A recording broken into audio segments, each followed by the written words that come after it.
ভাবুন তো, পৃথিবীতে বিপুল পরিমাণ সম্পদ উৎপাদিত হচ্ছে, কিন্তু সেই সম্পদের বেশিরভাগই চলে যাচ্ছে অল্প কিছু মানুষের হাতে। কেন এমন হয়? এই প্রশ্নের উত্তর খুঁজতে গিয়েই 19 শতকে জন্ম হয় মার্ক্সবাদ নামে একটি শক্তিশালী চিন্তাধারার। মার্ক্সবাদের প্রধান তাত্ত্বিক হলেন কার্ল মার্ক্স ও ফ্রিডরিখ অ্যাঙ্গেলস।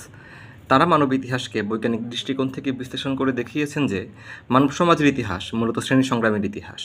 প্রাচীন যুগে ছিল প্রভু ও দাস, সামন্ত যুগে জমিদার ও কৃষক, আর আধুনিক পুঁজিবাদী সমাজে রয়েছে মালিক ও শ্রমিক। সমাজে যে শ্রেণী উৎপাদনের উপায়, যেমন কারখানা, জমি বা পুঁজি নিয়ন্ত্রণ করে, তারাই ক্ষমতা ও সম্পদের বড় অংশ ভোগ করে। মার্ক্স বৈজ্ঞানিকভাবে প্রমাণ করে দেখায় যে একজন শ্রমিক তার শ্রম দিয়ে যে মূল্য সৃষ্টি করে তার পুরোটা সে পায় না, একটি অংশ মালিকের কাছে থেকে যায় মুনাফা হিসেবে।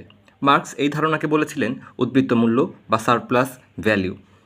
মার্ক্স আরও বলেন, মানুষের চিন্তা, রাজনীতি, আইন, সংস্কৃতি এসব কেবল ধারণার জগৎ থেকে আসে না, বরং সমাজের অর্থনৈতিক কাঠামোর সঙ্গে গভীরভাবে সম্পর্কিত।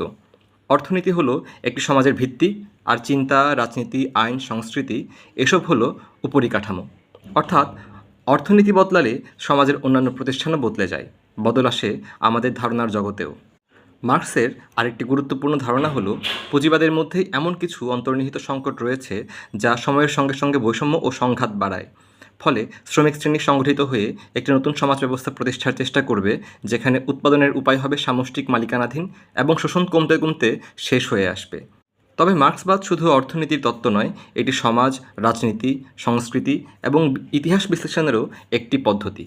আজও বিশ্বজুড়ে অসাম্য, শ্রমিক অধিকার, কর্পোরেট ক্ষমতা এবং সামাজিক ন্যায় বিচারের আলোচনা মার্ক্সবাদকে বাদ দিয়ে সম্ভব নয়।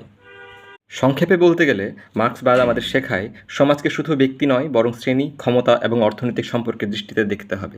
আপনি মার্ক্সবাদের সঙ্গে একমত হন বা না হন, আধুনিক বিশ্বকে বুঝতে এর প্রভাব অস্বীকার করা কঠিন।